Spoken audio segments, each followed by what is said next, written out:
Welcome back to the channel, guys, and welcome back to another video on the Mk1 Vauxhall Astra SR. In today's video, we're going to try and get it running. We've got a cam belt kit, we've got a water pump, we've got a full service kit, we've got a brand new battery. We're going to go cut the immobilizer out of it. We are going to pull it all apart and see if we can get it running. First things we're going to do is try and do a compression test and see if we're fighting a losing battle or not, and sort of go from there. So I'm going to get over there now, and I'll get back to you with an update as soon as possible. Guys, we're over here, the Butte. He's waiting for the other brake caliper to be made. The one that was sent does work, does fit, so the other one's on its way. Let's show you the Astra, show you what we've been up to. Show you this wiring. So I've been mucking around pulling all these wires. What I've managed to do is trace back all the immobilizer wires, and I found the original wires, and I've bypassed the immobilizer and I've rejoined it. Don't worry, the chocolate block ain't staying there. This is just a temporary lash up just to get us going. So everything else has been disconnected, put back to where it should do. I mean, I don't know if you know much about immobilizers. Some of you will, some of you won't, but the general workings of an immobilizer is they will break normally three things. They'll break your starter motor feed, your ignition feed, and your spark, for argument's sake. So I'm not condoning that you go and do this, but these are, you know, modern ones are all in the built in now, so it's different. But basically the long and short of it is, for them to make an immobilizer work, they have to cut something somewhere and connect it to their immobilizer, and then it runs through their system and then back to the other end, if that makes any sense to any of you. So all you have to do is find all the original wiring, disconnect all of the immobilizer, all of the stuff that it's running through, all of their little brain and their system, and reconnect the original wiring. So as you can see here, the ignition, the starter, the you know, the spark and everything's all back. So technically, even though all of this is still in here, it's all cut out. Now we'll be able to turn this on and it should all work as it should do normally, because nothing's interfered with down the line. This can all get pulled out and cut away properly, but it's normally all hidden up in there. So I know that's a bit of a mess, but this is just a quick lash up, temporary, just to get us going, and we can move on with the next thing. And once it's all done and dusted, we can sort that lot afterwards. So yeah, let's crack on. See you in a bit. I nearly forgot to say, I ordered a set of seals. I say ordered, a guy on Facebook had them. They've turned up now. Dirt cheap. It was 30 quid and a tenner postage. So I thought, well, even if I am doing it, not doing it, for that money, it's well worth having them no matter what. In all fairness, 40 quid was really, really cheap. So I thought, yeah, let's crack on with that. So yeah, they've turned up now, which is a good thing. We've got all the other parts, engine wires and stuff like that. That's where the keys, this was all took off so they could make keys for this, so that can all go back on there. And like I said in the other video, we've got the door card, yeah, the door card and everything's in the back, so that bit's fine. So yeah, before I forget, we've got seals now, which is a good thing. We now should have spark and power and everything. So yeah, let's crack on with the rest of it. I will see you in a bit. Right, we're running into the first problem. The original earth tab that was on there basically rotted off, come off. So I went and nicked this one off of a little Fiesta that I've got. We bolted it up there. So we've got a connection now on the battery and we've got power. Everything works all right. What we're going to do first is we're going to unbolt this cam belt cover. We're not going to try and start it. There's no fuel in it. As you can see, the filter's bone dry. But we want to pull this back and see if it's going to be safe enough for us to do a compression test on this.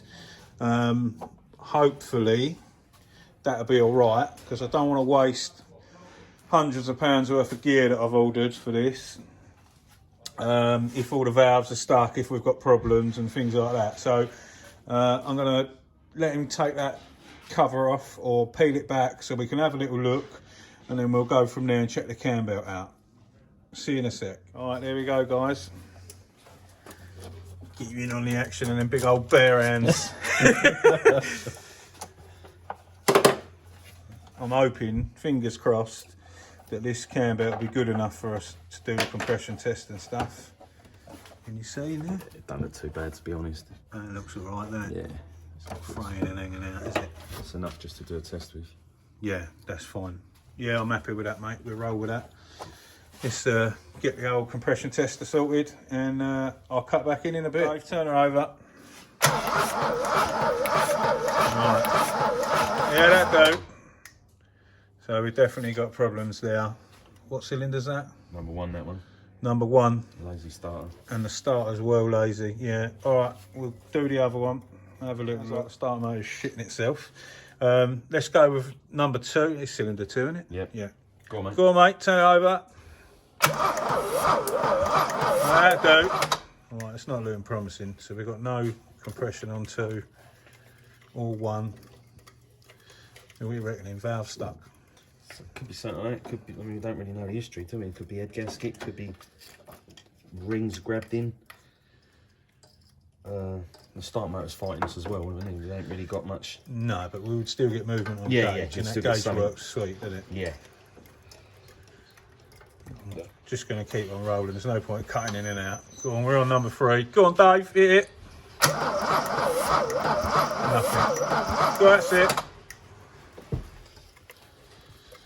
So, it's not looking. It's not looking promising. Is it worth wasting money changing all the other bits?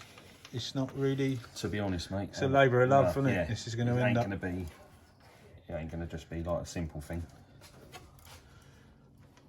I mean, it's nice, and only 8 valve, and it's quite easy to work on, but it's a time scale thing, isn't it? Yeah, something that we're fighting with at the minute. Especially with you going back to work, we've got to finish that Granada. Yeah, I can get this in there. Let's get in. There we go.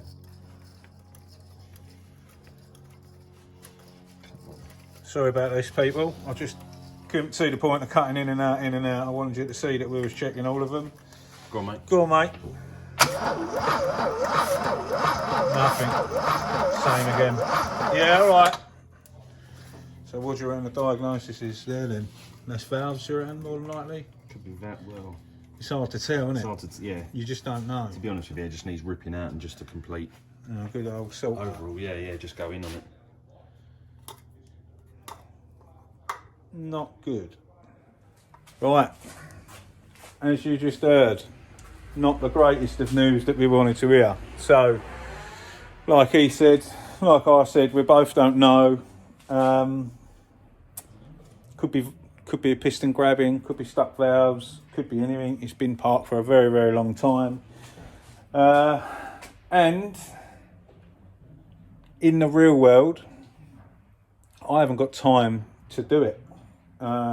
Engine wise and stuff. I was swaying. I've got everything on my watch list: front valance, rear valance. I've got the seals, as I showed you earlier.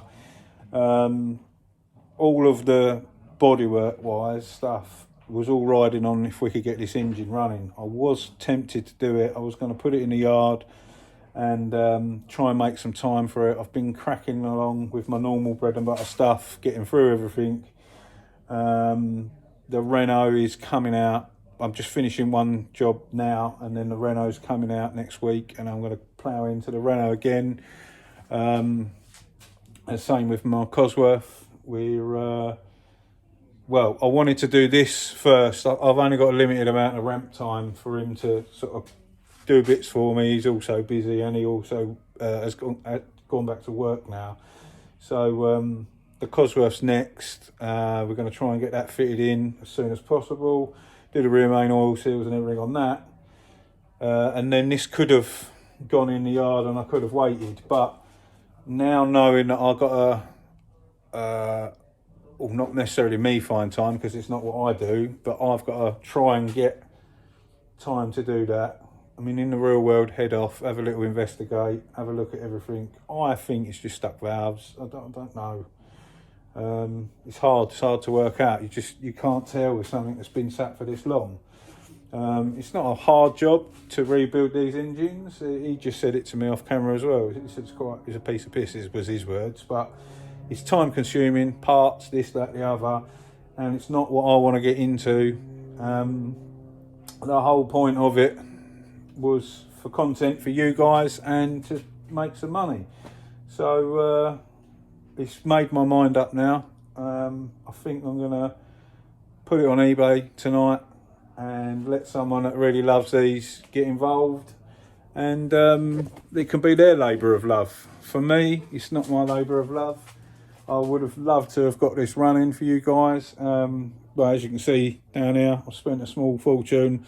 I bought fuel pump, cam belt kit, water pump, all the auxiliary belts, plugs, leads, dizzy, brand new battery. I got everything.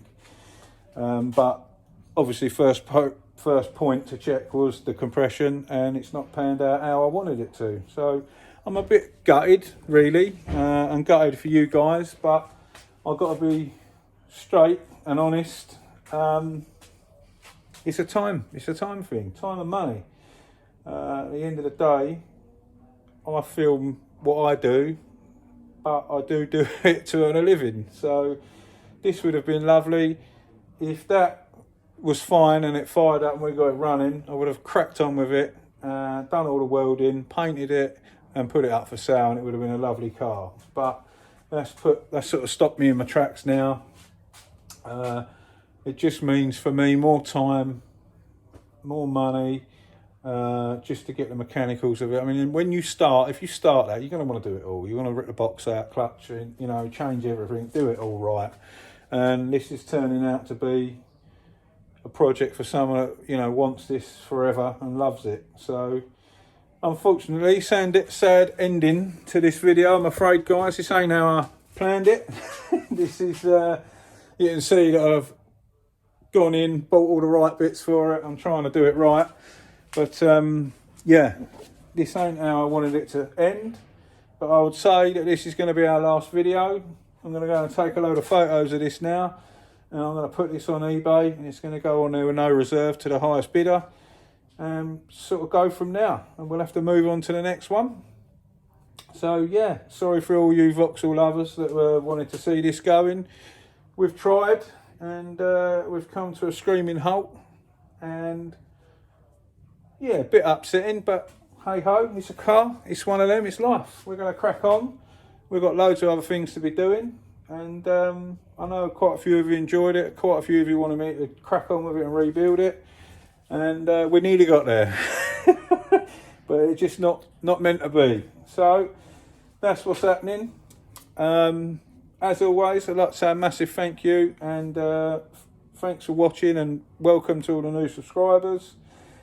And if you ain't already subscribed, hit that button, and stay safe and be lucky. We'll see you on the next one.